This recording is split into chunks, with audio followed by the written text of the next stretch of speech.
Dustin Johnson, the hottest player on the planet.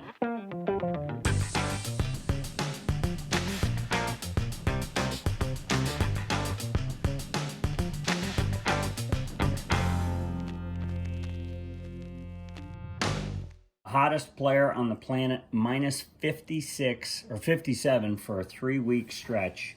Unbelievable. 2 victories in that 3 weeks.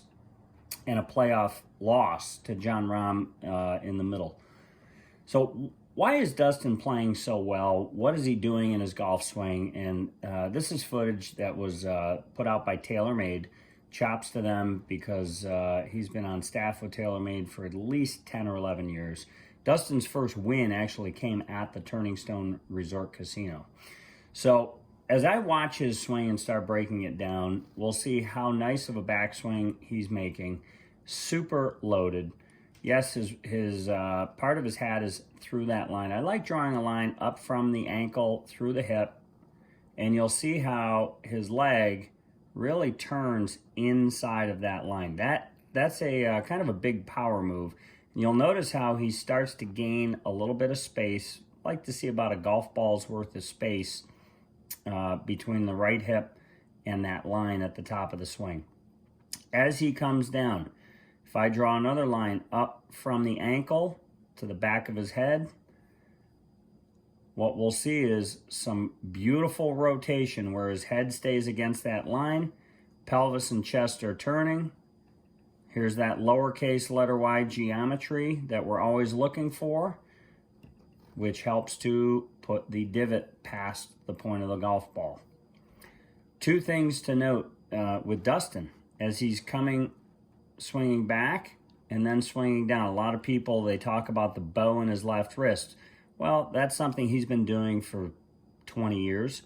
So if you're a slicer of the ball, as a side note, I might add a little bit of what we call flexion or bowing at the top of your swing. That would certainly start to change the curve of the ball. But more importantly, in Dustin's case, as he swings down, one of the clips that I like to show people at waist high or at knee high, as the club is traveling on a plane, you can see how the club face is virtually square to that plane, or at 90 degrees to the plane line. Going through impact, wrists are super stable. So you can see that the lead wrist hasn't really changed much post-impact. Golf ball is already launched. At some point, about when the hands are near waist high, you'll see a straight line down from the shoulder to the end of the club. Any rotation of the arms would happen well after that point when the club nears parallel to the ground. You can see how his hands are starting to rotate. Left glove is still on top, but at this point, both arms are super long, super stretched. If I pan the picture on the right over, you can see how his chest and his pelvis are facing the target. And what's important about that, there should be a click or two where your pelvis, chest are facing the target and I'm not able to see the arms or the club.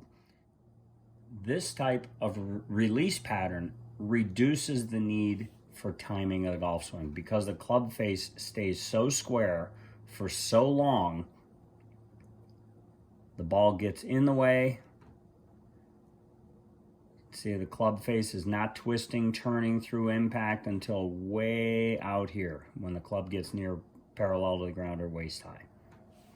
So here's DJ at impact, and you'll see how stable the wrists are at and after impact. And this is exactly what the impact snap is doing for golfers around the world.